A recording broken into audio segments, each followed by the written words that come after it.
প্রিয় দর্শকবৃন্দ, আসসালামু আলাইকুম। আজকে এই ভিডিওতে আপনাদেরকে উপভোগ করার জন্য আমন্ত্রণ জানাচ্ছি।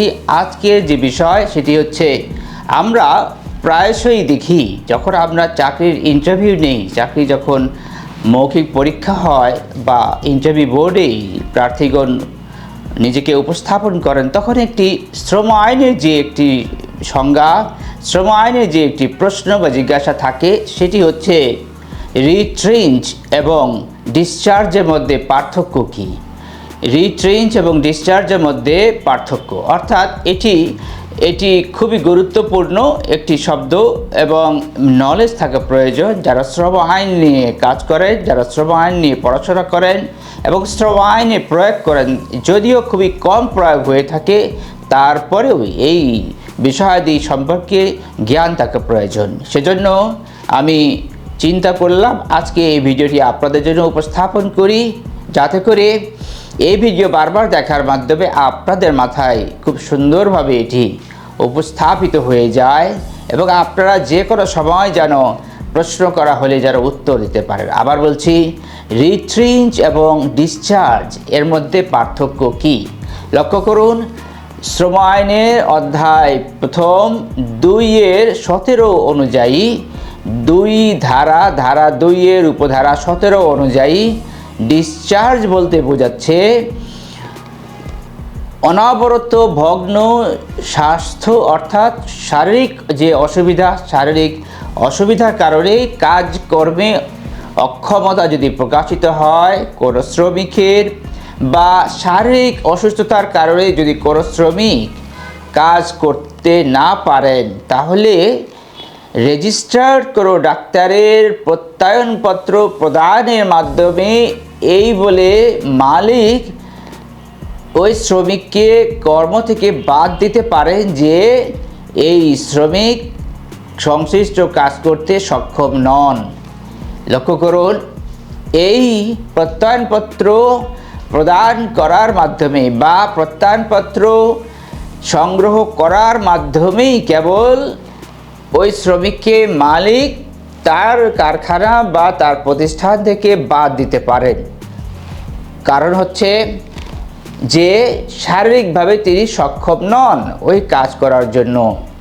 লক্ষ্য রাখবেন, এই প্রত্যয়নপত্র সরকারি রেজিস্টার্ড ডাক্তার হতে হবে।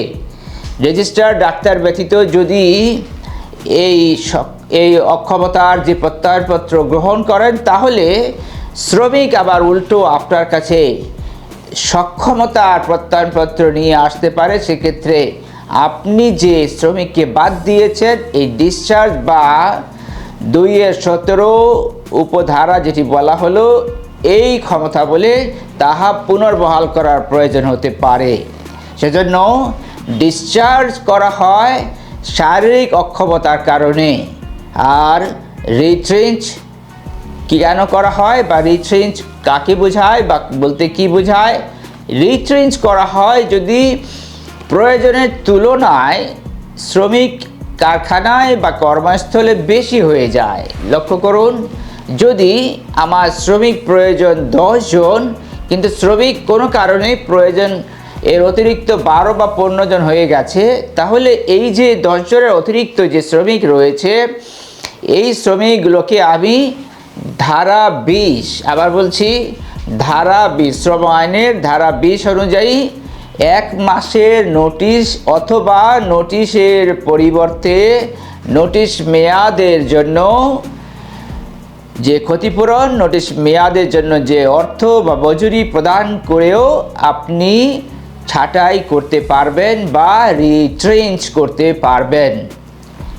আর রিট্রেঞ্চ করলে কিছু ক্ষতিপূরণ দিতে হয়। সেই ক্ষতিপূরণটি হচ্ছে প্রত্যেক বছর কর্ম সম্পাদনের জন্য 30 দিনের মূল মজুরি। লক্ষ্য রাখবেন, যদি যে শ্রমিককে আপনি রিট্রেঞ্চ করছেন বা ধারা 20 অনুযায়ী ছাঁটাই করছেন, এই ছাঁটাইয়ের ফলে সেই শ্রমিককে নোটিশ মেয়াদের জন্য যে টাকা দিলেন সেটা তো দিলেনই, তারপরেও তাকে ক্ষতিপূরণমূলক যে সুবিধা সেটি প্রদান করতে হবে। আর সেটি হচ্ছে প্রত্যেক বছর কর্ম সম্পাদনের জন্য 30 দিনের মজুরি। তো দর্শকবৃন্দ, আলোচনা করছিলাম ডিসচার্জ এবং রিট্রেঞ্চের মধ্যে পার্থক্য কী। প্রথম অধ্যায়ের ধারা 2-17 অনুযায়ী ডিসচার্জের কথা বলা হয়েছে, ধারা 20 অনুযায়ী রিট্রেঞ্চের কথা বলা হয়েছে। দুটোর মধ্যে পার্থক্য খুব ইম্পর্টেন্ট বোঝা এবং স্মরণ রাখা। একটা হচ্ছে শারীরিক অক্ষমতার কারণে, আরেকটি হচ্ছে অতিরিক্ততার কারণে, অতিরিক্ত শ্রমিক হয়ে যাওয়ার কারণে বাদ দেওয়া।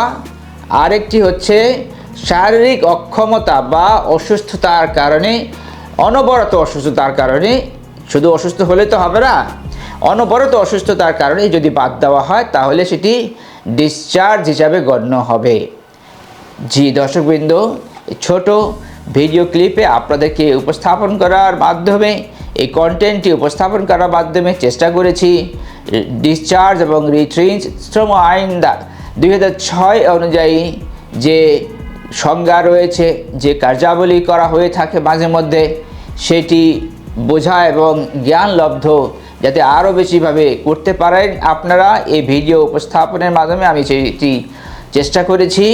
আশা করি এভাবেই আপনারা এই চ্যানেল স্মার্ট লার্নিং হেরিটেজ দেখতে থাকবেন এবং ভবিষ্যতে আরও সুন্দর সুন্দর উপস্থাপনার মাধ্যমে আমি সরফরাজ এই স্মার্ট লার্নিং হেরিটেজ ইউটিউব চ্যানেলের কর্ণধার আপনাদের জন্য কন্টেন্ট বানিয়ে আপনাদের কাজে আসে এমনভাবে উপস্থাপন করতে থাকবো। আল্লাহ হাফেজ।